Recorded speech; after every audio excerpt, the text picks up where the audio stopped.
Vous savez, pour Noël, on s'attend souvent à un miracle, parce que Dieu est intervenu de manière miraculeuse dans l'histoire du monde, mais il continue encore à intervenir de manière miraculeuse dans l'histoire des hommes. Peut-être certains parmi vous ont connu un miracle à l'occasion de cette période de Noël, peut-être une réconciliation, peut-être une guérison, peut-être le fait de rencontrer Christ. Mais je voulais nous encourager à se dire que peut-être parfois il y a des choses qui nous semblent impossibles, qu'on n'ose même pas demander à Dieu, mais Dieu l'accomplit.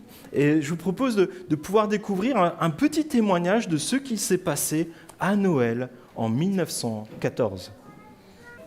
Le soldat allemand Franz Blaumenfeld écrit à sa femme : « J'ai peur de perdre ma foi dans l'humanité, en moi-même, au bien qui existe dans le monde. Il m'est beaucoup plus dur de supporter la brutalité des gens entre eux. Que me sert d'être épargné par les balles et les obus si je perds mon âme ?» Le son infernal des canons s'est tu. À leur grande surprise, des sapins de Noël et des bougies ont été installés sur le haut des tranchées allemandes. Soudain, une voix brise le silence en provenance des positions ennemies.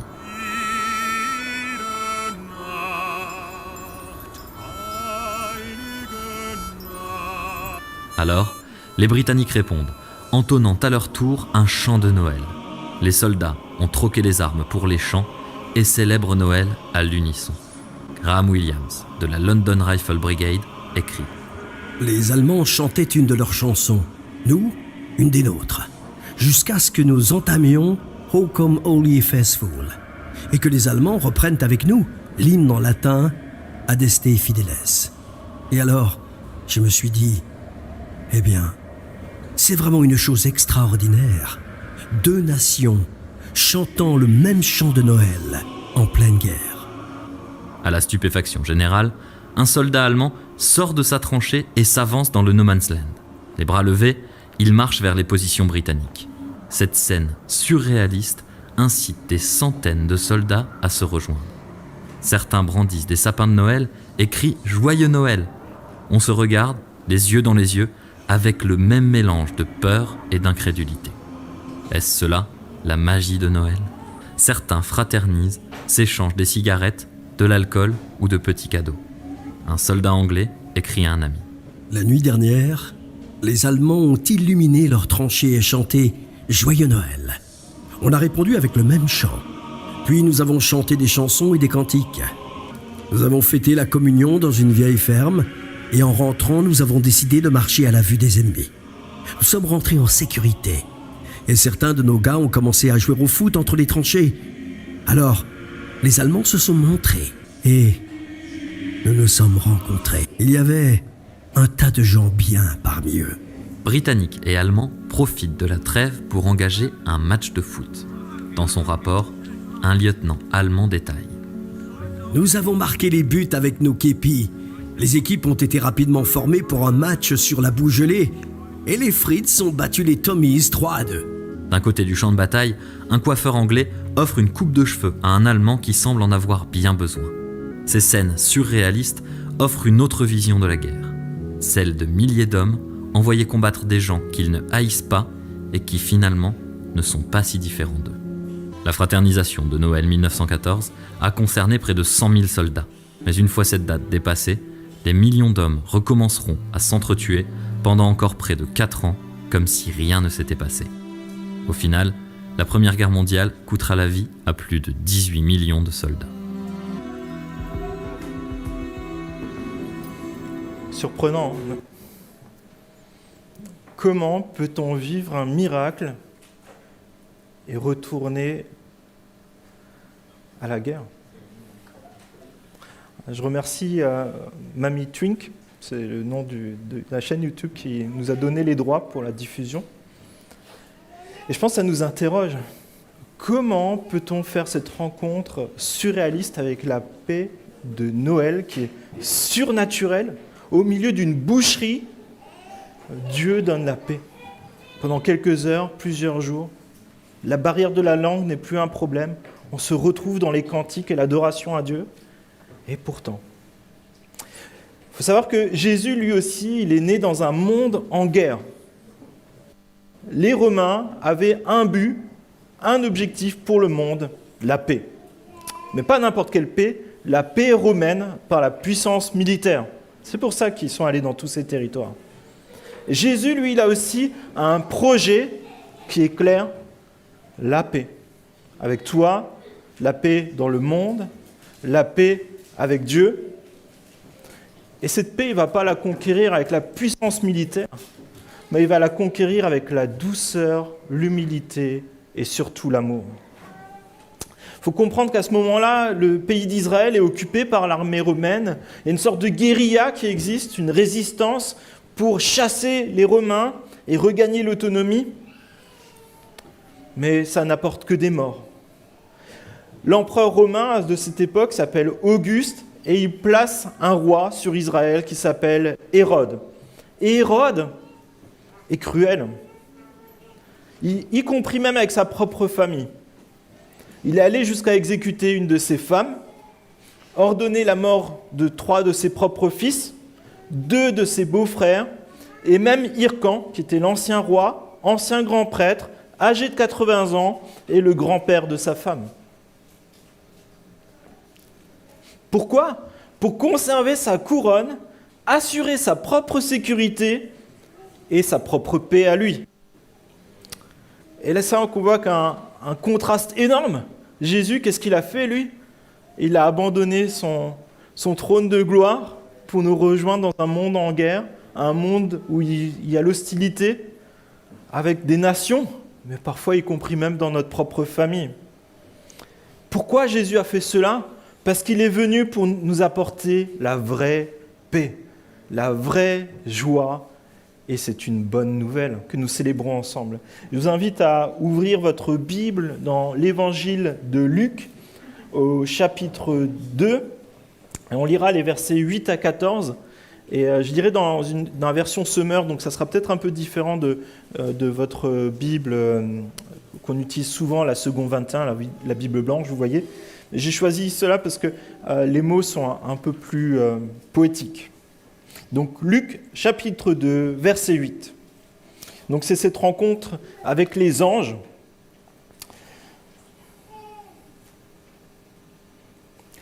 Dans les champs environnants, des bergers passaient la nuit pour garder leurs troupeaux. Un ange du Seigneur leur apparut et la gloire du Seigneur resplendit autour d'eux. Une grande frayeur les saisit. Mais l'ange les rassura. « N'ayez pas peur, n'ayez pas peur. Je vous annonce une bonne nouvelle qui sera pour tout le peuple le sujet d'une très grande joie. Un sauveur vous est né aujourd'hui dans la ville de David. C'est lui le Messie, le Seigneur. Et voici à quoi vous le reconnaîtrez. Vous le trouverez un nouveau-né dans ses langes et couché dans une mangeoire. Et tout à coup, apparut aux côtés de l'ange une multitude d'anges de l'armée céleste qui chantaient des louanges à Dieu. Gloire à Dieu au plus haut des cieux et paix sur la terre aux hommes qu'il aime. J'ai envie de te dire ce matin, n'aie pas peur, il y a une bonne nouvelle pour toi. Et je dis, bon, c'est facile à dire. Peut-être l'ange, il a dit n'ayez pas peur, mais peut-être ils ont continué d'avoir peur, ces bergers. Peut-être nous aussi. Qu'est-ce qu'il y a ?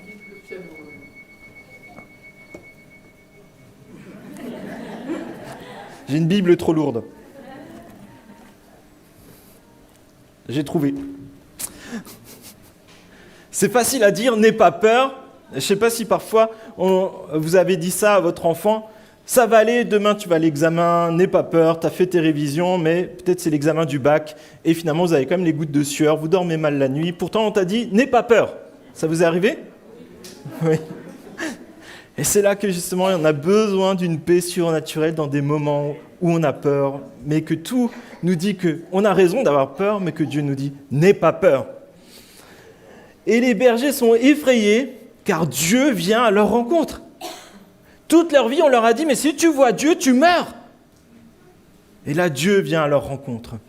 Et furent saisis d'une grande frayeur, mais l'ange leur dit « N'ayez pas peur, car je vous annonce une bonne nouvelle, qui sera une grande joie pour tout le peuple. » La paix que propose Dieu, c'est une paix qui n'est pas comme celle des hommes. Ce n'est pas une paix qui se gagne parce qu'on est plus fort que les autres, parce que peut-être on parle plus fort que les autres, parce qu'on a plus d'aura que les autres. La paix de Dieu, c'est une bonne nouvelle qui n'est pas éphémère, ce n'est pas quelque chose de provisoire.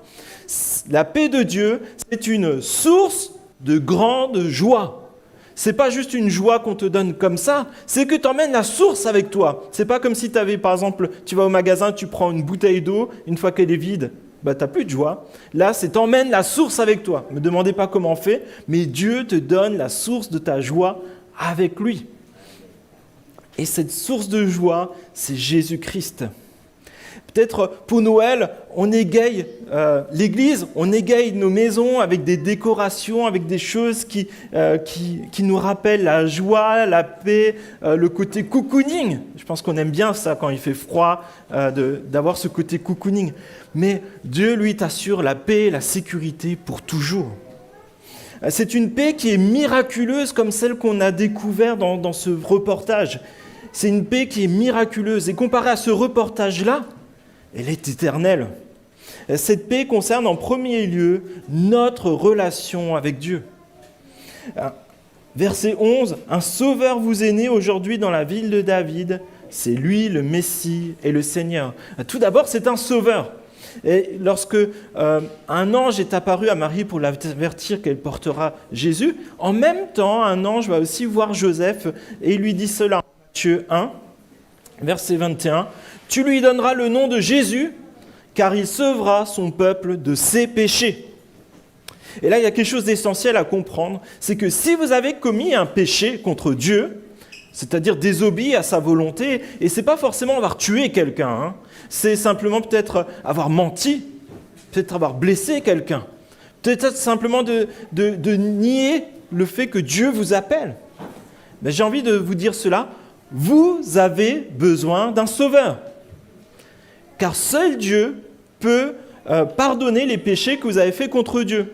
Si par exemple, moi je donnais un coup de pied à Laura, tu peux venir Laura ? Non, c'est une blague. Ça ne peut pas être ma gloire qui me pardonne d'avoir donné un coup de pied à Laura. C'est la même chose avec Dieu. Si tu donnes un coup de pied à Dieu, c'est Dieu qui te pardonne de lui avoir donné ce coup de pied-là. Et c'est là que tu as une bonne nouvelle, c'est que Dieu il est prêt à te pardonner. C'est pour ça que Dieu te démontre qu'il veut te pardonner. Il a envoyé Jésus à ta rencontre. Pourquoi ? Parce que Jésus est Dieu et Dieu a une bonne nouvelle pour toi, pour moi et pour nous. En Jean au chapitre 3, verset 16, « En effet, Dieu a tant aimé le monde qu'il a donné son Fils unique, afin que quiconque croit en lui ne périsse pas, mais qu'il ait la vie éternelle. Dieu, en effet, n'a pas envoyé son Fils dans le monde pour juger le monde, mais pour que le monde soit sauvé par lui. » Si Jésus est venu, c'est parce qu'il veut te pardonner. C'est parce qu'il veut te sauver. Il ne veut pas te juger, te dire « Ah oui, mais tu m'as donné un coup de pied l'autre fois et en fait, moi je ne te pardonne pas. » Non, Jésus, il est en train de te dire « Tout ce que tu as fait, je te le pardonne, aujourd'hui et maintenant. Mais accepte le pardon. » C'est aussi le Messie, le Seigneur. Le Messie, dans l'Ancien Testament, c'est celui qui est attendu. C'est-à-dire que toutes les promesses que Dieu a données depuis des générations, on les attend. Et pour cela, il fallait attendre qu'une personne vienne, le Messie. Et les promesses pourront s'accomplir. Mais ce n'est pas n'importe qui, ce Messie. C'est quelqu'un qui est choisi, c'est quelqu'un qui a l'onction de Dieu, qui est choisi par Dieu et qui est équipé par Dieu. Il est envoyé par Dieu et il a l'autorité pour établir la paix. Et c'est un descendant de David.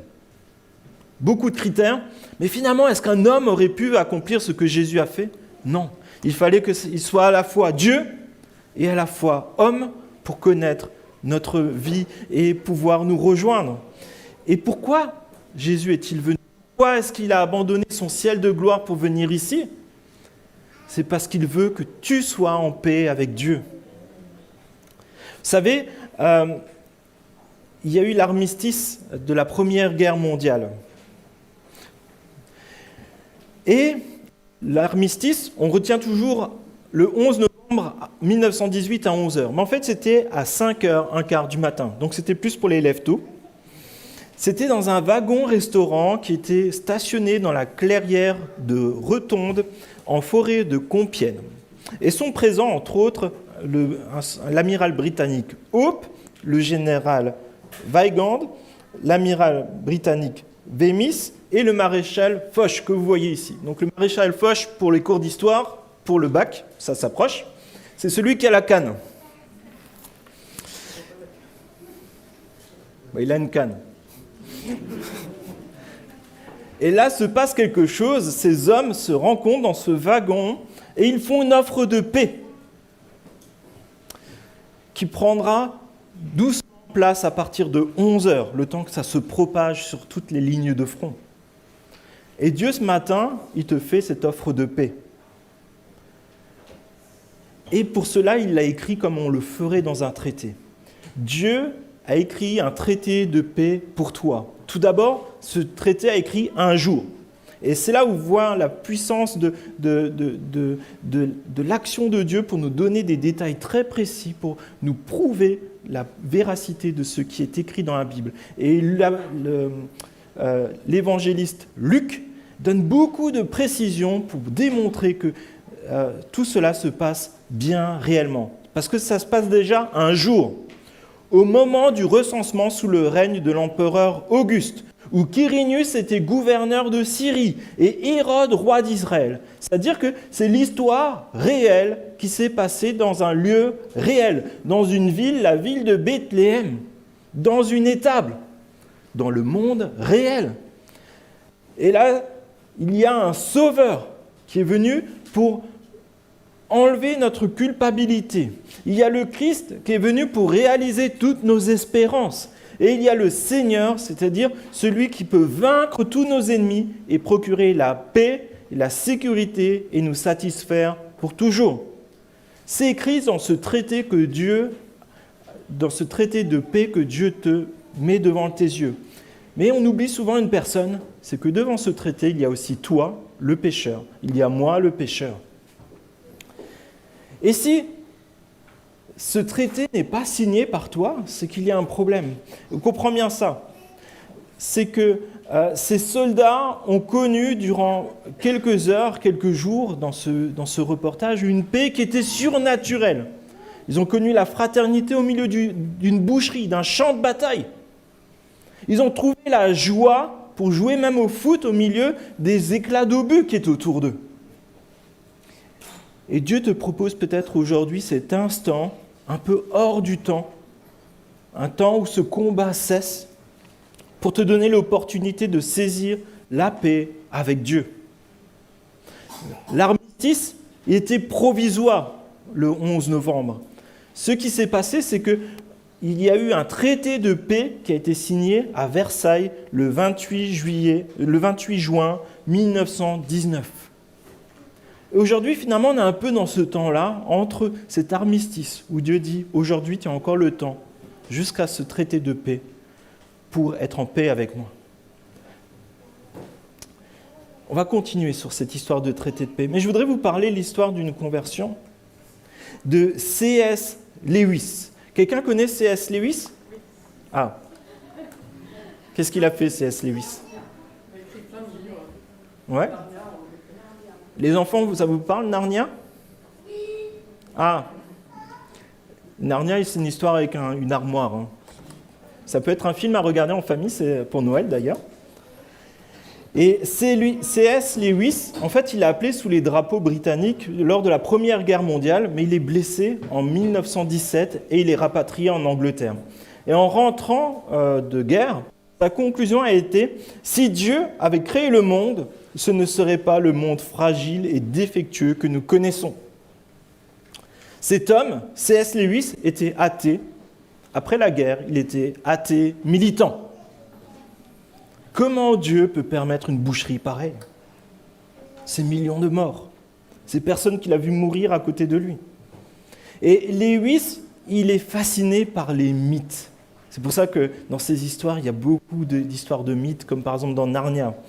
Et il remarque que ces mythes se trouvent dans tous les peuples du monde.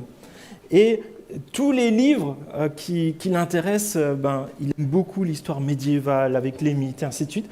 Et il se remarque que tous les livres qui le nourrissent, et ça l'embête, ce sont souvent des auteurs chrétiens. En plus de ça, les personnes qu'il apprécie le plus, ce sont des chrétiens qui sont proches de lui, des amis proches. Et ça l'embête. Et lui, il est athée militant quand même. Donc j'imagine les discussions qu'ils peuvent avoir, ça devait être animé. Mais ce qui l'interroge, c'est qu'il est attiré par ces personnes, il est attiré par ces histoires, alors que la religion, ça le désespère. Il ne comprend pas comment des gens peuvent adhérer à une religion. Et c'est là que se passe quelque chose qui est assez particulier dans la vie de cet homme, mais je pense que plusieurs parmi nous ont pu avoir ce genre de moment. Son ami Tolkien, vous le connaissez aussi ? Qu'est-ce qu'il a écrit ? Le Seigneur des Anneaux. Donc celui-là, c'est peut-être pas avec les enfants, enfin avec peut-être un certain âge. Son ami Tolkien lui partage une réflexion, parce qu'il lui dit, mais en fait j'aime beaucoup les mythes, et pourquoi c'est dans tous les peuples du monde ? Et la réflexion de Tolkien, qui va nous paraître assez anodine, je vous préviens tout de suite, elle va bouleverser la vie de C.S. Lewis. Il lui dit cela, tout ce qui a été écrit, chanté, créé comme mythe au cours des âges, ne disait pas n'importe quoi et cherchait à exprimer la vérité du monde et du moi, tout autant que ceux qui tenaient un discours purement rationnel. Donc je résume, c'est que peut-être les mythes, ça nous semble assez utopique, assez surréaliste, et c'est vrai, mais autant dedans, il y a les traces d'une vérité qui perdure. Et il continue, il dit, il s'agit d'une attente d'absolu, d'un Dieu et d'un but à la vie humaine que Dieu a laissé en chaque être humain. Peut-être parfois, ça peut être brouillé autour de nous, on a l'impression de marcher dans un brouillard, mais Dieu te laissera toujours une trace à suivre. Quelque chose qu'il a placé au milieu de là où tu vis pour être attiré par l'objectif de Dieu pour toi. Et cette réflexion qui est un peu étrange, et je ne pense pas que je me serais forcément converti au christianisme sur ça, mais ça a vraiment suscité un profond chamboulement intérieur dans la personne de C.S. Lewis. Comme quoi, parfois, une petite phrase comme ça peut avoir de grosses conséquences. Et Lewis, il continue et il évoque son combat intérieur devant ce qui résonne de plus en plus fort en lui. Ces petites paroles anodines vont commencer à résonner en lui. Et il dit cela, C.S. Lewis. « Je pris conscience que je tenais quelque chose en échec, que je maintenais quelque chose à distance. Je portais un vêtement raide, une sorte de corset ou même une carapace, comme si j'étais un homard. Et je sentis qu'on me donnait une séance tenante, un libre choix. Je pouvais ouvrir la porte ou la tenir fermée, défaire l'armure ou la garder. Ce que j'avais tellement redouté m'arrivait enfin. Et cette année 1929, je cédai. J'admis que Dieu était Dieu et je me mis à genoux et je priais.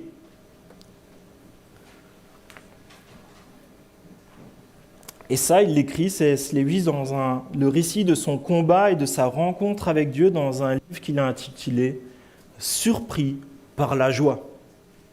Comme ça résonne, n'est-ce pas ? Et Dieu a la faculté de nous surprendre de bien des manières, de nous bousculer dans ce qu'on pensait être des acquis. Jamais je deviendrai chrétien, jamais je deviendrai un disciple de Jésus. Mais si Dieu vient te chercher, tu seras attiré par lui. Mais tu auras toujours ce choix. Est-ce que tu veux rester dans ta carapace et rester bridé et regretter de rester dans cette situation-là, ou tu veux t'ouvrir à Dieu ? Connaître cette joie surnaturelle que seul Dieu peut te procurer.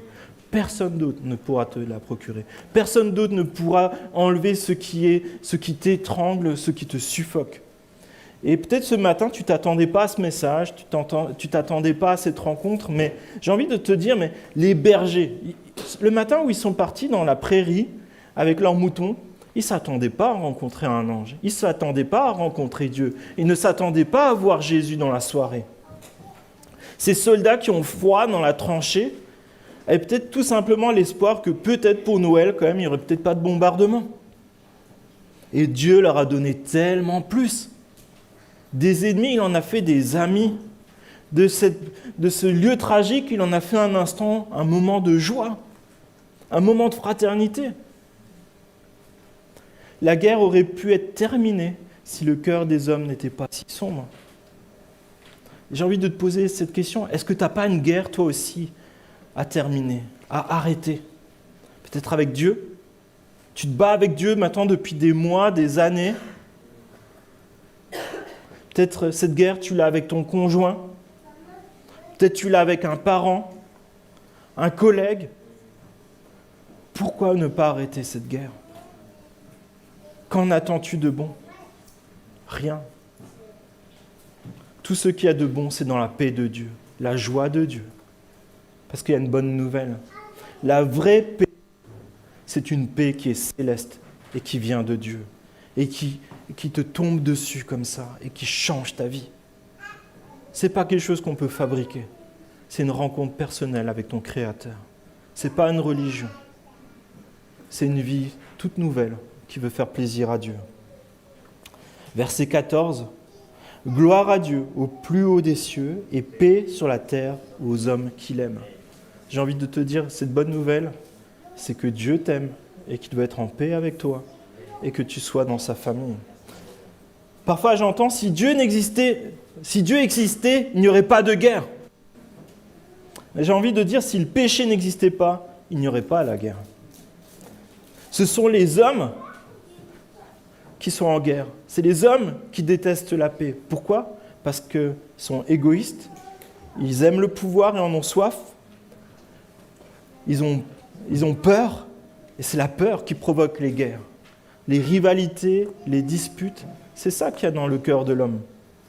Mais Dieu a fait le choix de nous rejoindre dans nos souffrances, dans nos guerres, pour nous montrer son amour, nous transmettre sa paix, y compris dans nos difficultés. Et pour ça, Jésus est venu comme un simple enfant, dans une famille qui n'était pas très riche, au milieu d'un pays en guerre, tout en sachant que pour cela, il partagerait son amour, mais il serait cloué sur une croix pour payer le prix des fautes de tous les hommes.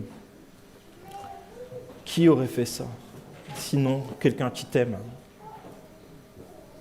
En Romains, chapitre 5, verset 1, il est dit « Puisque nous avons été déclarés justes en raison de notre foi, nous sommes en paix avec Dieu grâce à notre Seigneur Jésus-Christ. Par lui, nous avons eu accès au moyen de la foi à ce don gratuit de Dieu, dans lequel nous nous trouvons désormais établis. Et notre fierté se fonde sur l'espérance d'avoir part à la gloire de Dieu. » Vous voyez comme la Bible, elle se tient d'un livre à l'autre. Dieu a inspiré des auteurs et en fait une continuité. Nous n'obtenons pas la paix par des travaux, par des traditions, par des rites, par des efforts. Même si tu viens tous les dimanches à l'église, c'est pas comme ça que tu seras en paix. Ni parce que tu es plus gentil que ton frère, ou parce que tu es simplement né dans une bonne famille. C'est pas parce que avant de manger, on prie en famille que tu es chrétien. Et où tu peux trouver cette paix, cette appartenance à la famille? Par la foi seule.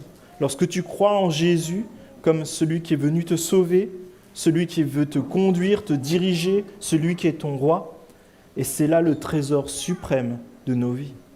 Mais pour ça, il faut faire ce choix de dire, et c'est une bonne question, je pense, pour chacun d'entre nous, peut-être pour les chrétiens aussi de longue date, est-ce que Jésus, c'est le trésor suprême de ma vie? Est-ce qu'on est prêt à tout lui donner? Est-ce qu'on est prêt à vivre pour lui? Parce que là, dans ce texte, on vient de dire, nous sommes unis à Christ et sa justice est comptée par Dieu comme la nôtre. C'est ça le plus grand cadeau qu'on peut te faire. Et Dieu veut nous rejoindre dans ce que nous vivons, dans nos conflits de couple, de famille, au travail, dans notre voisinage, dans les temps où peut-être on connaît la peur, la frayeur. Dieu est là et Dieu veut te donner la paix, quoi qu'il arrive. Il veut te donner cette joie de lui appartenir et je le crois, Dieu peut changer les circonstances. On l'a vu, Dieu a changé les circonstances dans cette guerre à un instant T. Ce qui était personne n'espérait, Dieu l'a fait. Et lorsque Jésus est venu dans le monde, il a déclaré la paix avec tous les hommes et la victoire sur Satan et ses démons. Et il a fixé qu'une seule condition aux hommes, et il te fixe qu'une seule condition, accepte la paix avec Dieu. Entre dans sa famille. Obéis à ton Père. Et il y a cette différence entre qu'est-ce que c'est un armistice et qu'est-ce que c'est un traité de paix. Et l'armistice, il a été signé à 5h45, et il est rentré en vigueur à 11h, le temps que tout le monde sache que maintenant, on arrêtait de se faire la guerre pour un temps. C'était provisoire dans un premier temps. Mais le traité de paix, lui, il a été signé que quelques mois plus tard. Et aujourd'hui, on est un peu dans cette même circonstance, nous aussi. Jésus, il a dit « Je pose un armistice unilatéral. Je ne fais pas la guerre contre toi. Je te donne rendez-vous dans quelques mois. » Maintenant, ça fait 2000 ans. Et à ce moment-là, en fait, tu auras ce choix-là. Soit tu seras en paix avec moi à ce moment-là, soit tu auras décidé de rester ennemi avec moi. Et ce moment-là, dans l'histoire du monde, ça se fera quand Jésus reviendra. Et j'ai envie que toutes les personnes qui sont ici soient en paix avec Dieu à ce moment-là. Parce que sinon, ça voudra dire être ennemi de Dieu pour toute l'éternité qui vient. Et ce n'est pas le lieu où on souhaiterait être. Je ne sais pas quand reviendra Jésus, mais maintenant, il est temps de faire la paix avec Dieu. Pour que tu puisses toi aussi t'associer aux anges et dire « Gloire à Dieu, au plus haut des cieux, et sur la terre, aux hommes qu'il aime. » Grande paix, grande joie, grande nouvelle. Et il nous invite à prier dans ce sens-là. Oui, Père, je te remercie parce que tu es venu nous apporter une grande joie. Ta paix qui est surnaturelle, qui est bien plus puissante que tous les événements, y compris les atrocités de la guerre. Si des millions de personnes s'entretuent, toi, tu règnes et tu apportes ta paix. Et Seigneur, nous savons que l'éternité qui est à venir, nous voulons la passer avec toi. Et je te prie, s'il te plaît, que tu nous donnes cette grande joie de savoir cette bonne nouvelle. Je te prie, s'il te plaît, qu'on ne soit pas des chrétiens qui n'ont pas d'espérance. Nous voulons vivre cette espérance et que ça soit la source de notre joie parce qu'elle est tout le temps avec nous. Seigneur, je te prie, s'il te plaît, de raviver notre joie, de raviver notre espérance, de raviver notre soif de te voir faire des miracles au milieu de nous. Oui, Père, rien ne t'est impossible. Tu peux tout faire. Et tu peux faire bien au-delà de tout ce que nous pourrions penser et demander. Et nous te demandons, s'il te plaît, d'accomplir ce miracle dans notre Église. Te prions, s'il te plaît, pour des vies transformées, des personnes qui te connaissent et vivent en tant que telles. Seigneur, je te prie, s'il te plaît, pour des personnes qui peut-être luttent depuis des années, des mois avec toi, qui se sentent enfermées comme dans une carapace. Je te prie, s'il te plaît, que tu leur donnes cette force et cette conviction d'abandonner cette carapace et de s'ouvrir à toi. Seigneur mon Dieu, c'est la meilleure chose qu'on puisse te demander, c'est de connaître ton amour, de l'accepter. Et Seigneur, je te prie, s'il te plaît, qu'aujourd'hui, il y ait de la paix avec toi, qu'il y ait des convictions aussi d'être en paix avec les personnes avec lesquelles nous pourrions être en conflit. Seigneur, je te prie, s'il te plaît, que ton amour nous inonde, que ta paix nous transforme. Je te prie ainsi dans le nom de Jésus. Et alors que les yeux sont encore fermés, je proposerai à ceux qui veulent aujourd'hui dire « Je veux être en paix avec Dieu. J'accepte son amour pour moi. » De peut-être tout simplement lever votre main, on va prier ensemble. Oui, je vous ai vu. C'est vrai que c'est un combat et peut-être vous n'avez pas le courage de lever la main là, mais vous pouvez dire à Dieu, maintenant, je sors de ma carapace et je veux vivre cette paix et cet amour avec toi. Et Père, je te prie pour tous ceux qui qui ont pris cet engagement désormais de vivre pour toi, d'être en paix avec toi, de connaître ton amour et d'avoir cette espérance d'être dans ta famille.